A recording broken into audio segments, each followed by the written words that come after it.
Hello there, world of tankers! Welcome to the channel. I'm your host, Droodles Blitz, and in today's video, I will be reviewing and showcasing the Waffen F1, otherwise known as the Waffenträger auf E100, a Tier 10 German auto-loading collector tank destroyer. Now, what I will tell you is that this vehicle is just as insane as you thought it will be. Sometimes vehicles don't live up to some of the hype they have.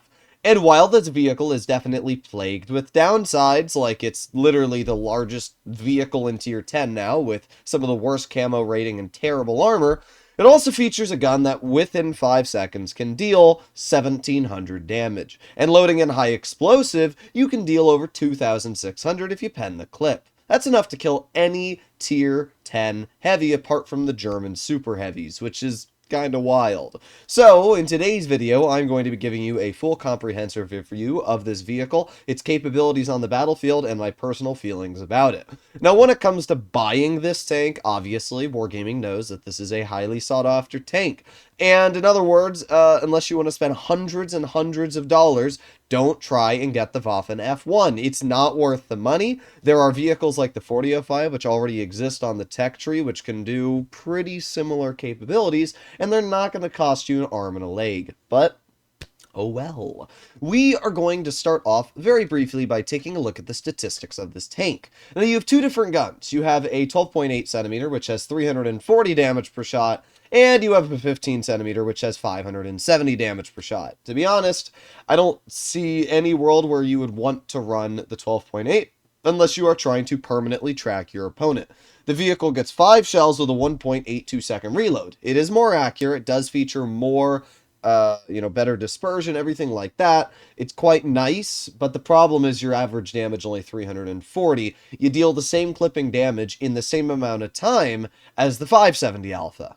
So it's kind of like the Bat Chat. Would you rather have more shells with less alpha or less shells with more alpha? The problem is, unlike the Bat Chat, this vehicle doesn't gain damage per minute when using the 5 shell. The Bosch Ation goes from like 2800 to 3200 with the 3 shell versus the 4 shell. This tank just goes from 2800 to 2800, and if that's the case, I'd just rather run the higher alpha gun, especially because this thing features reticle Cali, allowing its accuracy to be alright. I'm not going to say this is an accurate vehicle, and you'll see that. The aiming time paired with the base dispersion is pretty poor. Even with her fine gun, it's only sitting at around 0.3. Speaking of the gun, 2800 DPM is not bad for a vehicle that has a 3-shell 570 alpha clip. It sits at a 29-second reload. Now, this is the longest clip reload in Tier 10, but it's still not a ridiculous amount of time. With 2 penned clips, you can deal 3,400 damage. That's insane. So do keep that in mind. The vehicle's pen is quite nice. 292 on the standard, 396 on the gold. Basically, pen is wildly good. And it has 81 mils of high explosive with 870 damage, which is incredible. This tank also features 8 degrees of gun depression over the sides, but not the front. Mobility-wise, the vehicle can achieve almost 40, and it reverses at 12. It's actually fairly mobile. It's just terrible on reverse speed, which is good. Autoloaders should be punished for dumping their clips and making over-aggressions, especially one like this. So I'm completely fine with the vehicle reversing at only 12 kilometers per hour. When driving it, yeah, I'd like it to be better, but when going up against it, trust me, I'd much rather have it worse. When it comes to the armor layout, a best way to describe it is don't shoot the hull, shoot the turret. The turret at most is around 60 millimeters of thickness, and there are some spots where it's even less. But firing high explosive at this vehicle's turret when it's aiming at you is going to be about a 50-50. It doesn't feature Spallweiner, meaning that if you do have something like a Grill 15 or a YAG, yeah, obviously load high explosive. You're going to butter through the turret with HE. But if you're in a 400 alpha gun or a 460 alpha gun and it's aiming at you, probably don't bother with high explosive. Fire an AP at the turret. You're going to pen 9 times out of 10. And in that situation, you're not going to have a messed up HE. When it comes to the hull armor, the upper plate's about 300 millimeters effective, which means you're not going to pen it, especially if it's angled slightly. The side armor is also not terrible because it's got these big old thick German tracks, which obviously love to eat shells. Lower plate is quite weak at about 200 millimeters thick, so most tier 10s are going to cut right through that. The reason this vehicle has such a troll hull is because it's literally based off of the E100 hull. But the turret is the major weak spot, so just shoot at the turret. And judging that the turret is so freaking large, you're not really going to miss it, to be entirely honest. The vehicle has some pretty good consumables, featuring reticle calibration and shell reload boost. These are the two major reasons why the vehicle feels so darn OP in certain circumstances. I've actually dropped the improved fuel so that I can get 2 food and as well protective kit, so I don't get punished for also running double consumable. But yep, that is the Waffen F1 statistics. Now, when it comes to size, as I said, this thing's freaking huge. Camouflage wise, we can actually see its camo values over here, and we can see it's 46% while stationary and 34% while moving. To show you how bad that is, a Jagdpanzer E100 has 50% camo while stationary and 38% while moving, making this basically the worst camouflage tier 10 tank destroyer. Is pretty terrible. Like, yeah, you're still going to be able to sit in a bush and not be detected most times, but the fact that this thing is so large with such a bad camo value rating means that you're going to be spotted 9 times out of 10 when you're moving into position. If there's a light tank across the map, it's probably going to detect you. I was playing on Oasis Palms and had multiple games where I was literally being spotted in China because of how bad this thing's camouflage values are. So definitely something to keep in mind. With that being said, we are going to break into 3 replays. Normally I like to do live gameplay, because obviously live gameplay gives you a good example of how the vehicle is going to perform. But I picked 3 replays today because I wanted to showcase what this tank can do, and also how it can do bad. But it's a pretty capable vehicle, to be honest. I was expecting it to be worse, to be real. When I, had heard from testers' experiences with the vehicle when they were driving it, and when I was, overall thinking about how the size of this vehicle and the poor camo were going to affect its gameplay, I was expecting it to do a pretty poor job. And that's just not the case. Now, we can see an example there. You just can't work some spots. Like, that bush there is a normal position for most tanks to work. But because the Waffen F1 is such a large, goofy vehicle, you literally cannot work that spot. You are too large, you're going to be spotted, and you're going to be nuked. So because of that, I decided to work a more sensible location, which is this bush next to the building. So we have a Waffen F1 spotted on the enemy team. We shoot at him, and there you go. Great example of me bouncing off the upper plate there. If that had no armor, we would have gone right through, but for some reason Wargaming said let's give it a decent amount of armor. Now I activate my reticle Cali, hoping that maybe the T62A is going to end up poking this, but instead we have the 4005. I load in a high explosive, and even with Spall Liner I ended up dealing 600 damage. And then we aim it on the 57 Heavy and deal another 600 damage. So even though my first shell is not a pen, my next 2 shells deal upwards of 1234 damage. That's a lot when you think about it. That's the same damage as a Foch 155. So, yeah, kind of stupid. We've got our clip loaded in 10 seconds, by the way. As I mentioned, like, 30 seconds on this tank really doesn't feel that long. Yeah, it is a while, but I don't know, it just doesn't feel that long when you're actually playing the tank. And we can see the mobility here. Like, this thing is fast. So we have the mouse in front of us, and I get a 516, I get another 516, and a 614. So I just brought a full health mouse, which had 2,850 HP, to 1,200 hit points in one clip. And because this thing's mobile, I just drive away and reload. Yo guys, autoloaders are good for the game. Again, the clipping potential on this vehicle really doesn't feel that bad for the reload time. Like, it doesn't. You would think that, oh, the reload's going to feel awful, but doesn't feel that bad in this game. And now I'm just going to poke the mouse and fire gold shells on his upper plate. Yo guys, the mouse is such a heavily armored vehicle. I'm so glad that it exists the way it does. Yeah, there you go. I just killed a full health mouse. I don't end up doing anything else in this game, so we can skip right to the post-game results. But the fact that I was able to two-clip a German super heavy, the most heavily hit point German super heavy, with no troubles whatsoever, is insane. And if you say, oh, but Droodles, you shot at him and he wasn't running sandbags and he had 2850 health and he could have had 3100. True, but I could have just fired AP if I'd aimed a bit better at the turret cheeks, and I wouldn't have had the load gold, and then I would have guaranteed the kill either way. The fact that this tank can two-clip a mouse, a tank with over 3,000 health, in just 37 seconds is insane, and it shows why the Waffen F1, again, is an incredibly dumb vehicle. So that was game number 1 I thought I would showcase. Now we're going to break into game number 2 on Castilla. This game was another great example of where this vehicle is actually going to do a rather substantial job staying in the back of the map. You do not want to play this thing aggressive. I'm going to be honest, if anybody picks up this tank and they play it aggressive, you're going to get annihilated. This is not a vehicle that's just going to be able to drive out into the front line and do what it wants. You are too large. You are too much of a target. Every single player is going to tunnel you. It's a fact. You are literally the most known tank in World of Tanks.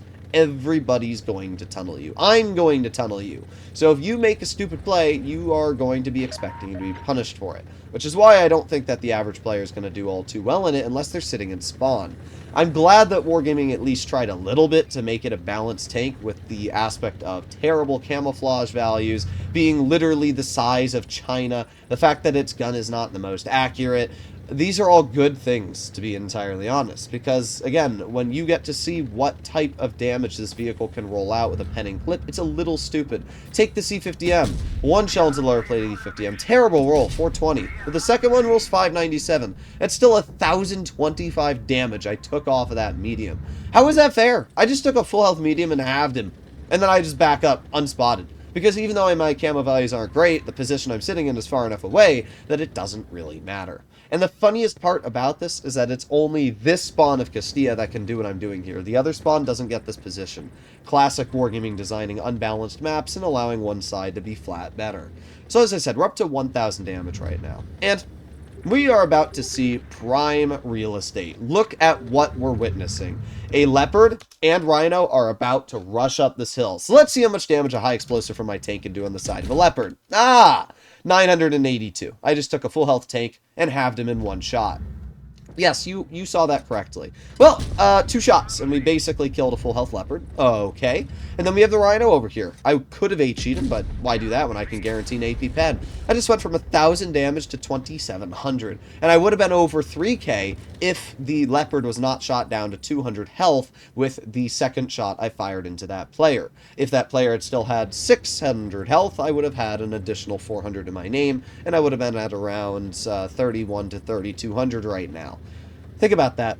Think about that damage I just dealt, and how darn overpowered that is. So now we have the enemy Grill 15. Grill's got 1,049 health, and we are going to make our way on up.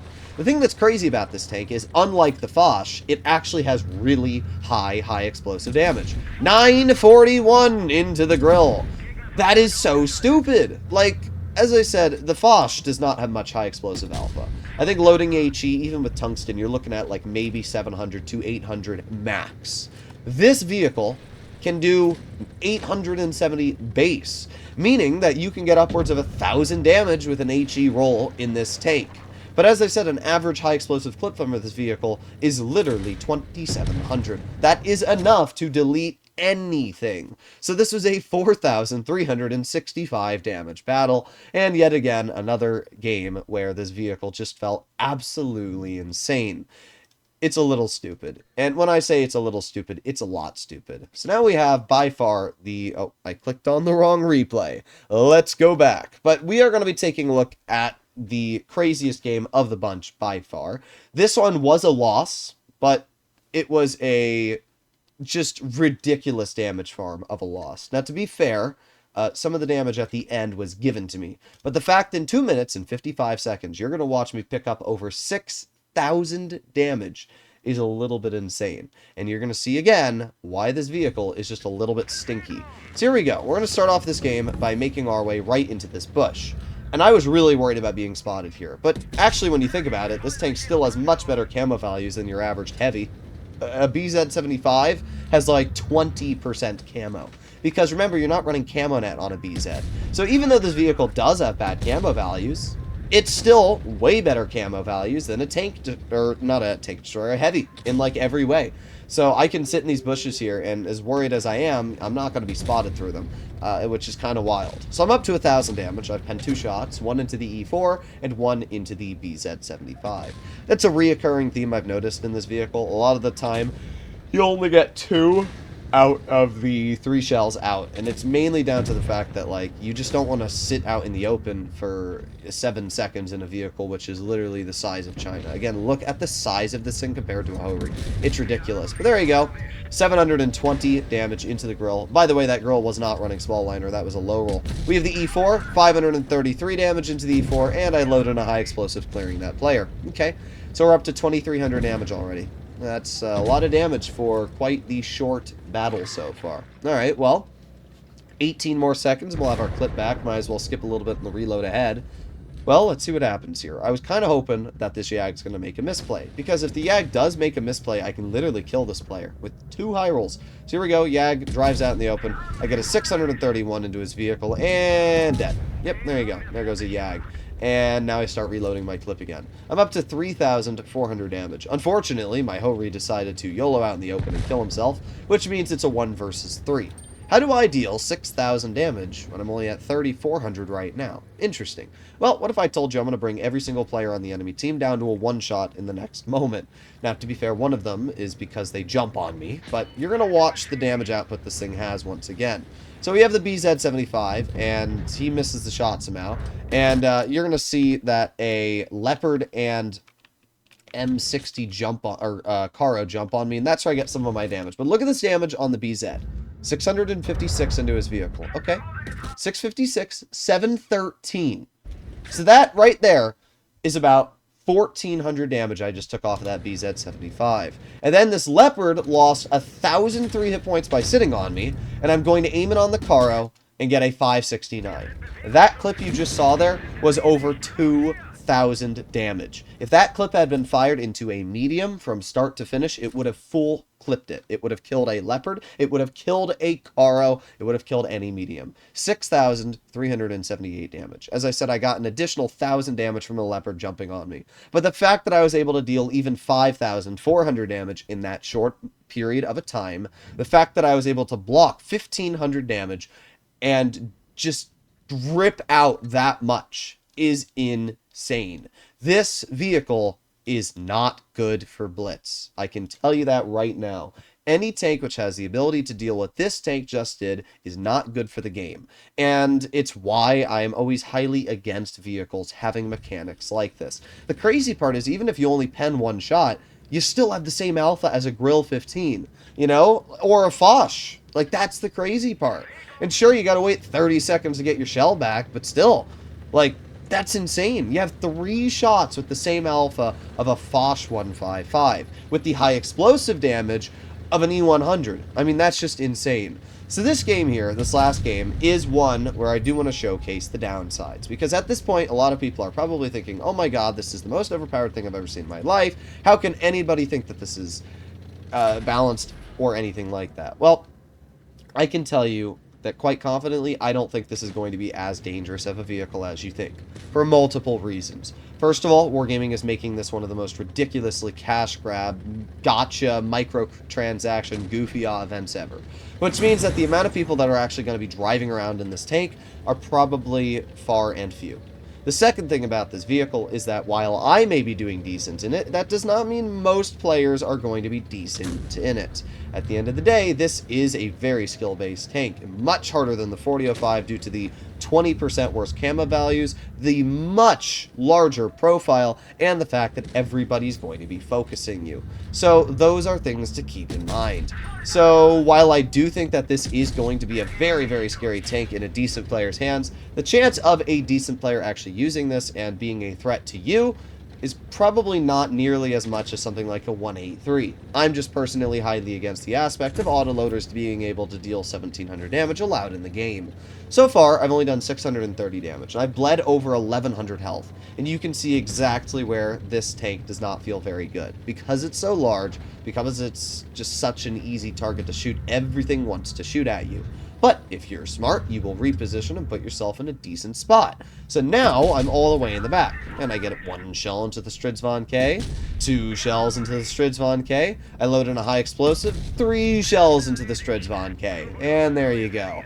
That's a bit better of an example there. That was a full health tank, and now, well, it's a dead tank. Okay, well, we're up to 1,800 damage so far. We got the Kron right in front of me, and We have the T92E1 all the way in the back. Now, you are going to notice that this gun is a little sus sometimes. I am running reticle Cali on this vehicle, and this is like 0.25 dispersion here. Yeah, the gun can be very derpy sometimes, which isn't good, I think. I don't know if I want to say it's good or bad. By the way, I hit that blind shot right there, which is kind of crazy. You're going to see that 92E1 spotted in a moment with about 580 health instead of the 1100 that player had. It's kind of crazy that the 92E1 managed to poke that. We hit that as well. So we're up to like 2200 damage so far, and there you go, 92E1 spotted with half of his health from what he was previously detected with. Again, this is more your average Waffenträger Alpha E100 gameplay here. You're going to be sitting really far back, you're going to be waiting for the enemy to make misplays. But again, when they do make misplays, the damage output is crazy.